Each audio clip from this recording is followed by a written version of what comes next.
Is part of your attraction to that, in a sense, his ability to resist becoming or his ability to resist creating commodities, to create text that can be defined in a sense as that's an elegy, that's a piece of art criticism? And are you, I mean, in light of that, are your talk pieces in a sense, both talk pieces and an attempt to resist a kind of taxonomy that would undermine whatever liberatory impulses we see in them? Actually, in Diderot's case, I don't think so. I think that Diderot was hopelessly, and I'm glad of it, was hopelessly an improviser. And improvisation doesn't accept limits. Right, right. And it's not like they do it because they don't want to accept limits, but they don't want to accept limits because the limits don't make any sense. So Diderot imagines himself under pressure as a classicist. And he presents an account of classicism that he would be the first one to refute by his own behavior.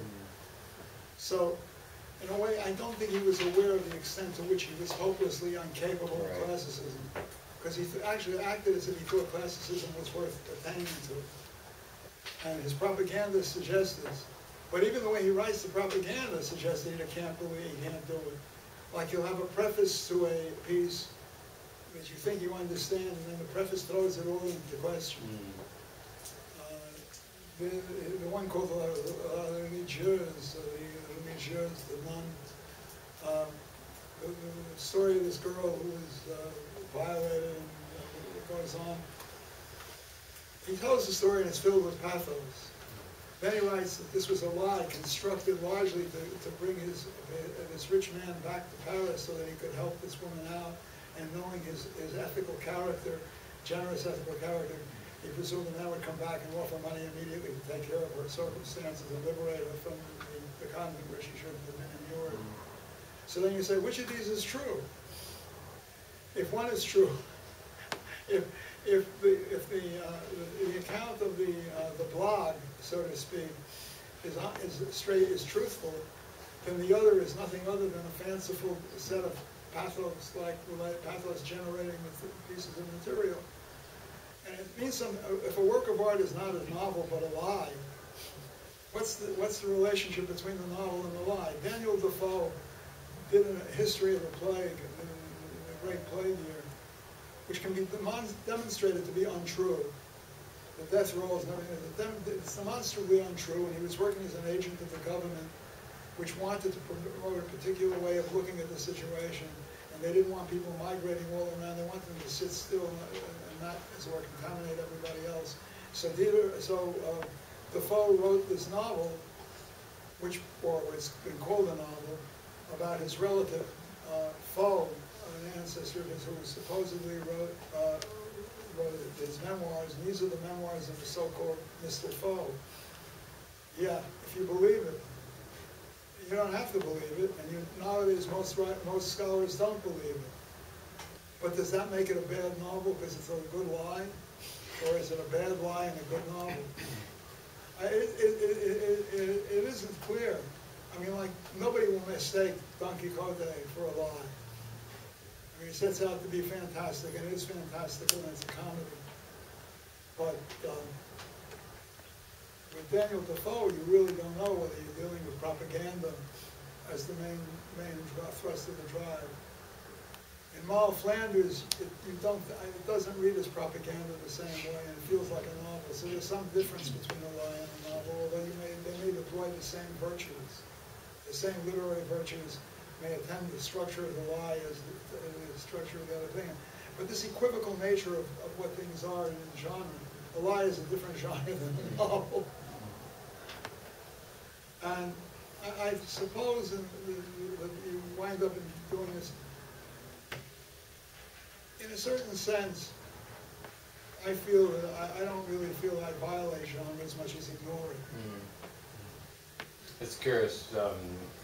Remember talking about your public occasion in a private place to a group of my students, and one of them shouted out, "It's an epithalamium, it's a wedding song." And another one, and this is a particularly charming class, actually, and another one said, "No, it's not, it's an elegy." And I was really curious at their attempts, in a sense, to contain the experience. definitions for Mendy is being often called an elegy, and I thought of it as being against the elegy tradition, but involved with the elegy idea. Yeah. And sometimes I can see the elegy, the genre emerging from the work, or beginning to condense over the work as a kind of cloud formation that reveals the nature of the work. So they're saying it's an epithalamium, or somebody said that the mattress story was a love poem, and maybe it was. I mean, I don't think I'll lose by somebody thinking that. Sure. It You know, Ellie doesn't like that. It drives her crazy. Oh, I'm sort of a clown, you know, kind of. Well, would you deny that you're a clown? Abbott and Costello, and I'm Costello, I guess. I don't know which one, but. Well, you're not the tall one. No, that's not me, that's the Rubius one. I'm the clown, I'm the jerk. Bud Abbott. I don't know which is Bud Abbott. Which No, is but Daddy. Abbott's the Rubius one. Abbott's the... Yeah, But the then- one who gets into all the trouble is. But then my students said, well, she's a character. In that book, she's a character. So it's not you. It's a character, right? It's a persona. It's Yes, you, and it's not you. It's Ellie, right? One is also, we're a kind of conglomerate of all one's characters. So. I mean, it's like, what is the real you? I mean, Yes, exactly. you know, after 40 years of psychotherapy, I have no idea I'm all of them. No, yeah. And it also ties in with what you, David, say in the conversation with David Antin, the fact that you basically take up a story and it will and then you will tell the story again in another talk, but then the story will be different. And this does not mean that because it is different that it is wrong. It means that simply it's another version of the story, and so it doesn't mean, because some of my students were saying, oh, but these two stories, they're very different, and so, but they're saying, well, they're supposed to be the same stories, so he's telling a lie. And I told them, well, no, it's not a lie, but it's the fact of trying to tell the story. And therefore there are different versions for it, and your experience, I mean, how to say, the meeting point between your experience in the moment you're telling the talk and you're trying to remember the story will alter the story in the end. So It seems, too, there's something about the present and the idea of the talk and the improvisation making language take to a place where it can't be a lie. Where there's the possibility of lying is actually completely emptied out because it's not trying to relate to an earlier event and the congruence of that determining it as truth. And as I say, it seems like that's the improvisational possibility. Yeah, I think that's very accurate. I think the point is that you're in the middle of telling a story. You're not remembering. You're remembering it perhaps from another telling, or you're remembering it or you're re-remembering it better. Like at one point, I forgot something that happened in the story that was crucial, but something else emerged under it, probably because the context didn't call for it. And so what happened is you tell it a different way.